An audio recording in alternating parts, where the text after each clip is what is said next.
Well, let's start with the night before we left to go to Joliet for Jubilee Day. That would have been June 11th.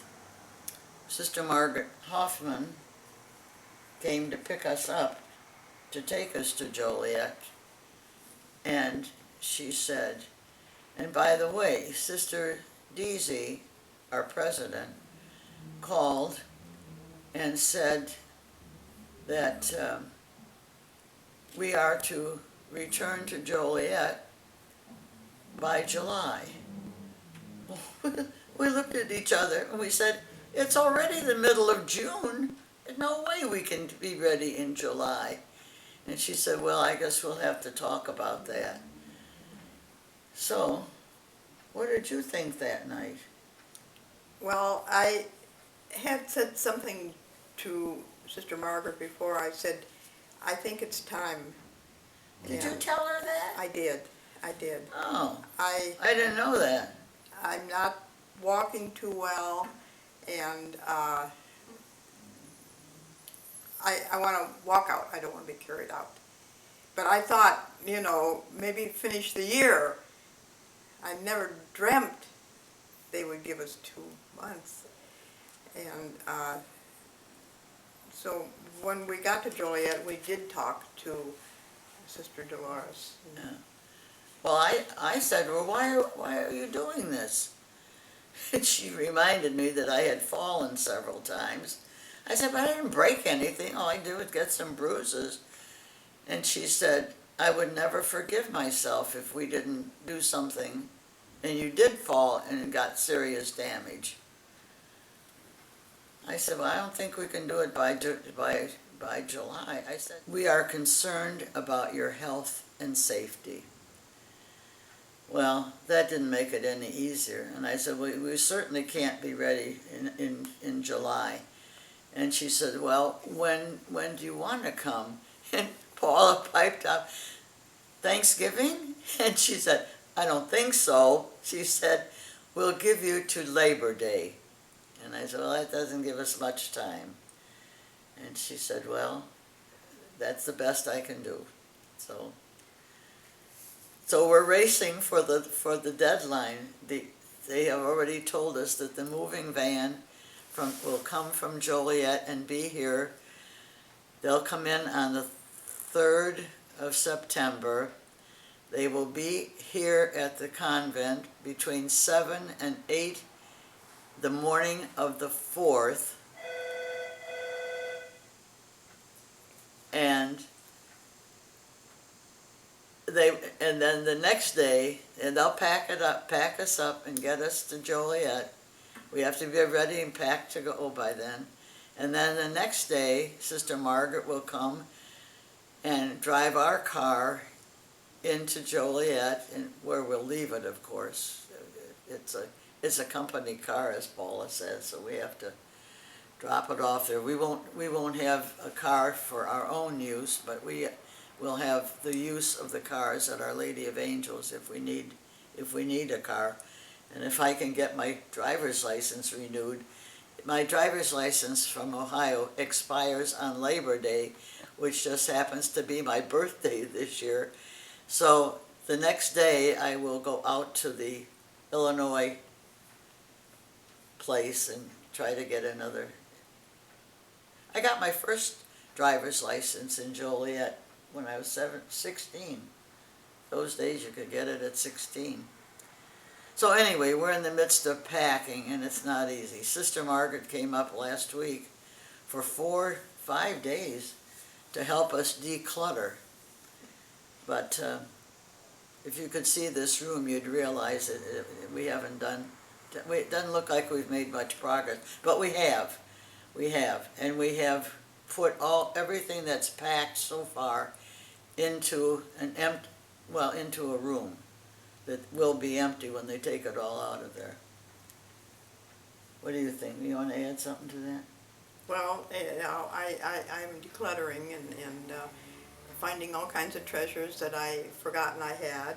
Like this morning I came across a letter from Jacqueline Kennedy when President Kennedy was running, well, before he was elected, when he was running for office, he gave a speech, and he had notes, and when he finished his speech, he threw the notes on the chair next to him.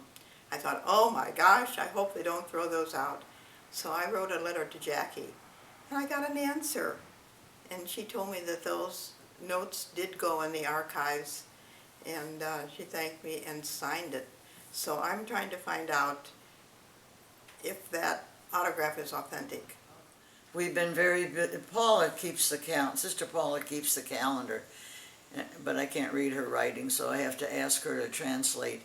But we have been very busy going out to lunch and to dinner. I said, I wish that had been spread out over the last 50 years, but we're grateful for the opportunity to spend time with our friends. We are happy to go to Joliet because it'll be wonderful. We have a beautiful building, we have private rooms and bath, we have 3 meals a day, we have Mass every afternoon at 4 o'clock, we have beautiful surroundings, we are on the same plot of land as Joliet Catholic Academy, the School of Nursing of the College of St. Francis, University of St. Francis. The St. Francis Village is right next to us, where we have 28 beautiful homes for couples, and we have sisters living them as well. I mean, it's an ideal situation, but I'm leaving an awful lot of friends back here, and that's what's hard. That's what's hard. Yeah, a lot of, well, of course, I was born in Mansfield, and some of the people that were alive when I was a baby are gone, but a few of them remember my mother, and they say, oh yeah, I remember your mom, but I have a lot of classmates. I went through high school here, and in those days we didn't move to far off distances when we graduated from college. I think there were 42 of us in my 1943 graduating class, and I think all, with the exception of 3 or 4 people, graduated from college and came back to Mansfield, and there are about a dozen of us still alive, and Bob Schnug was joking with me the other day. He said, when we have the next reunion, we can get a card table. He's probably right, but that's kind of sad. But I still see friends and classmates. And of course, because I had so many wonderful ladies helping me in the library, I made friends with them also, and today they are still friends. Well, Joliet, I was born and raised in Joliet, so I'm actually going home, but I haven't been there since I was 21. And I think probably a lot of my classmates are no longer around or enjoying the joys of heaven, but I have relatives. I have a brother, and I have nieces and nephews galore. So it'll be interesting. And fortunately, I know the city because we go back every summer. But I don't know. I'm going to miss beautiful Ohio.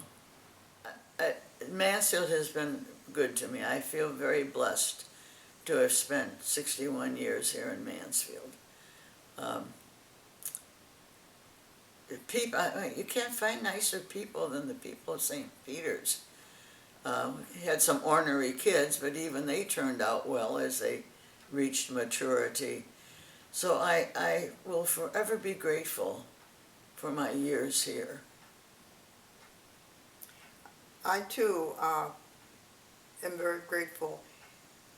These closing weeks have been tremendous. The ovation we received on the 16th when we walked into church for the 11:30 Mass. That was overwhelming. It was like Christmas Eve. It was wall-to-wall people, and they stood up and applauded. I was deeply touched. And then after Mass, of course, we went over to the Franciscan Center and God bless Jason Crundwell. He engineered the whole program, and he had former principals come back and talk about the days we were in school. He put us on the stage and had us say a few words, and then we were on bar stools. I was worried about, I knew I could not stand for a long time greeting people, and you can't hug anybody sitting down. But Jason came with the bar stools, and that was perfect. Yeah, that was great. And the lines were very long, and some people didn't even get a chance to say goodbye. Now, we are having a birthday bash. When I was 80, I said to Sister Bernie, we should have a big birthday party and invite all the people in the parish who are 80. And so that started the birthday bash. And every fall, for the past 10, 11 years, we've had a birthday bash. And that will be the coming Sunday, the 23rd. And we told the people that didn't No, not the 23rd. I'm sorry, the 30th. The 30th. The 30th. That if they didn't have a chance to talk, we'll have a little chance to talk at the birthday bash. Yeah.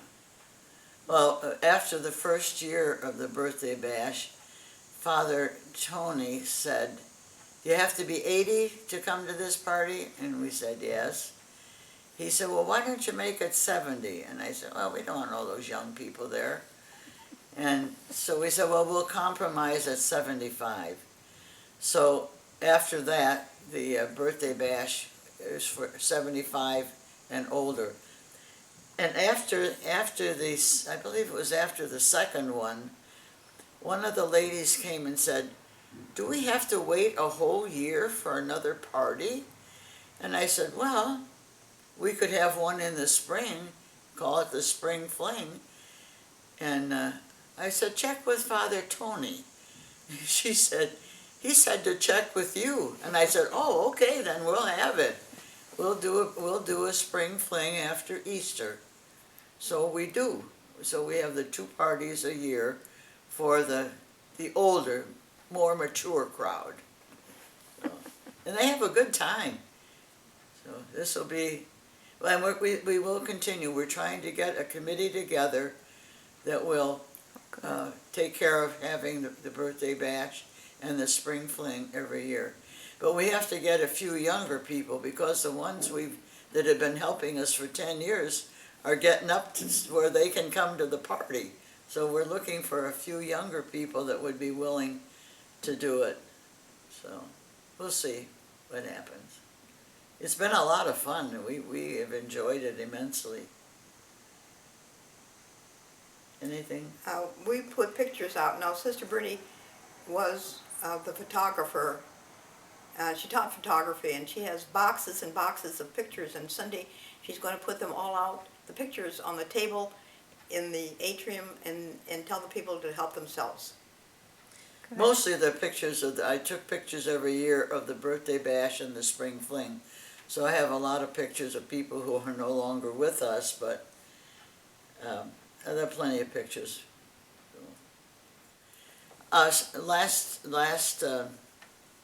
Well, the beginning, the opening mass of the schools was on Thursday, and they also made it kind of special for us.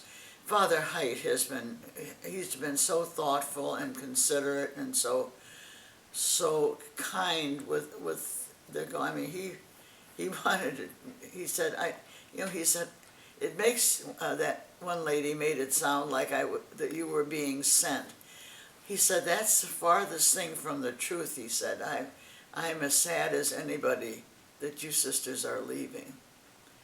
And he's always, he frequently says, do you need anything? Can I get anything for the convent? And he's been very, very thoughtful and considerate, and we appreciate him. Very much. And Father Jeremy has been a joy too. All the pastors, as you go down the line, they've all been good to the sisters and appreciated what the sisters did.